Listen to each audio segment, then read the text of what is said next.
আজকের রেসিপি সাবুদানা আর মাখনার ক্ষীর আর পুরি। মাখনা সাবুদানার ক্ষীর বনে রেডি। সাবুদানা আর মাখনার ক্ষীর বানার জন্য সাবুদানা, মাখনা আর কিশমিশ আর বাদাম, এই যে তাজা নারকেল, চিনি। এরপর একটা প্যানে ঘি গরম করে মাখনাকে ভাজে নিব। মাখনাগুলো ভাজা হয়ে গেছে, এই যে তুলে নিব। আবার একটু ঘি দিয়ে বাদাম আর কিশমিশকে ভাজে নিব। বাদাম আর কিশমিশ ভাজা হয়ে গেছে, তুলে নিব। ওইটাতে নারকেলকে হালকা ভাজে নিয়ে এটাতে দুধ দিয়ে দিচ্ছি।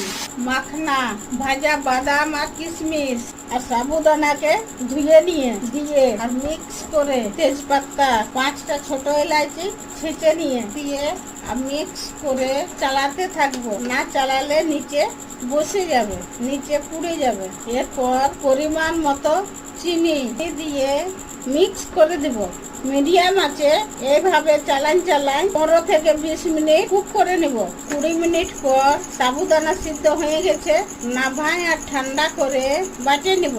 এরপর পুরি বানার জন্য আটা, মুড়ি সব হাফ চামচ করে, জোয়ান, কালো জিরা 4 চামচ, তেল দিয়ে তেল বা ঘি দিয়ে মিক্স করে একটু একটু জল দিয়ে আটাকে পুরি বেলার মতো মাখিয়ে নেব। আটাটা মাখিয়ে আর লেচি কাটে তেল লাগাই বেলে নিয়ে তেল গরম করে ফ্রাই করে নেব। এই যে ফুলে উঠেছে, দুদিকেই গোল্ডেন ব্রাউন করে ফ্রাই করে নিয়ে তুলে নিব। এইভাবে বাকিগুলো ফ্রাই করে নেব। ঠান্ডা করে নিয়ে বাটে নিব।